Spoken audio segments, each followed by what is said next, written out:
प्यारे साथियों नमस्कार। आशा करता हूँ कि आप सभी बहुत अच्छे होंगे, स्वस्थ और मस्त होंगे, ज़बरदस्त होंगे, शानदार होंगे, जिंदाबाद होंगे। पहले तो उन सभी अभ्यर्थियों को बहुत बहुत शुभकामनाएं जिनका लेखपाल में सिलेक्शन हुआ है, और जिनका नहीं हुआ है उनको भी बहुत बहुत शुभकामनाएं। अब आप कहेंगे सर ऐसा क्यों, जिनका नहीं हुआ उनके लिए क्यों? तो उनके लिए भैया जी इसलिए क्योंकि आगे भविष्य में भी उनके लिए बहुत सारे एग्जाम्स पड़े हैं। ठीक है, ये तो 2000 ग्रेड पे की नौकरी थी। क्या पता बच्चे कि ईश्वर ने आपके लिए कोई इससे ऊंची, इससे बड़ी, इससे अच्छी, इससे बेहतर नौकरी रख रखी हो। तो इसलिए बिल्कुल भी हतोत्साहित नहीं होना। मुझे पता है कि दुख होता है, बहुत दुख होता है। ठीक है, और देखो एक कहावत है, वो ये है कि जब आप पास होते हैं ना, तो आप जब पास होते हैं तो ये मायने नहीं रखता आप 1 नंबर से हुए, आप 2 नंबर से हुए। और सेम ऐसे ही कि जब आप फेल होते हैं तब भी मायने नहीं रखता कि आप कितने नंबर से हुए। ठीक है, तो और देखो पास और फेल, ठीक है, ये तो बस देखो जीवन का एक क्रम है बेटा। ठीक है, अब तो आपको इतना परेशान नहीं होना ये सोच के कि नहीं मेरा हो नहीं पाया, कि हाय मैं क्या करूं, अब मैं क्या करूंगा, मैं तो बर्बाद हो गया। क्योंकि ऐसे बहुत सारे बच्चों के मैसेज मेरे पास पड़े हैं, ठीक है, जो यही कह रहे हैं कि सर अब मैं क्या करूंगा। तो बेटा देखो, ठीक है, जीवन में अगर कोई एक रास्ता बंद होता है ना, तो उसके बाद कई सारे रास्ते नए खुल जाते हैं। तो एक रास्ता बंद होने से जीवन खत्म नहीं हो जाता, जीवन बंद नहीं हो जाता, आगे भी बहुत सारे ठीक है ऑप्शंस अवेलेबल हो जाते हैं। तो सबसे पहले तो मैं आप सभी लोगों से ये कहना चाहूँगा, ठीक है, जिन अभ्यर्थियों का हो गया है वो अपने डॉक्यूमेंट वेरिफिकेशन की प्रोसेस को करवाएं, ठीक है ना, बहुत अच्छे से करवाएं। और ठीक है, अपने सारे डॉक्यूमेंट्स को कलेक्ट कर लें, ठीक है ना, देख लें उनको कि वो सारे हैं या नहीं है।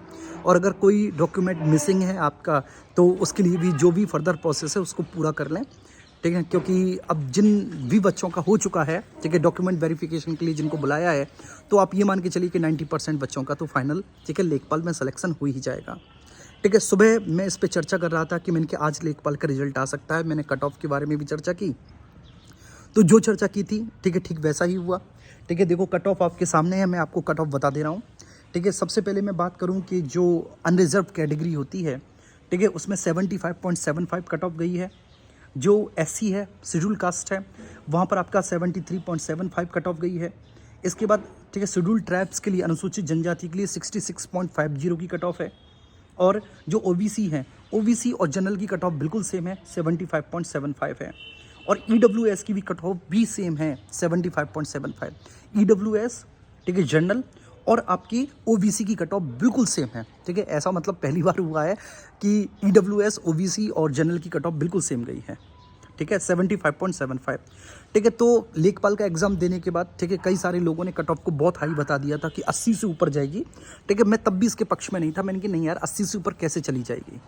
ठीक है, बेशक हिंदी, जीएस या फिर मैं बात करूं मैथ, ठीक है, ठीक ठाक था। मतलब ठीक का मतलब है कि बहुत सरल था, लेकिन ग्रामीण प्रवेश ने, ठीक है, उतना ही आपको, ठीक है ना, परेशान किया था। तो ऑब्वियस सी बात है, ठीक है, इतनी हाई तो नहीं जानी थी, क्योंकि पेपर इतना भी सिंपल नहीं था। ठीक है, स्पेशली अगर ग्रामीण प्रवेश को ध्यान में रखें तो टफ पेपर आपका आया था ग्रामीण प्रवेश का।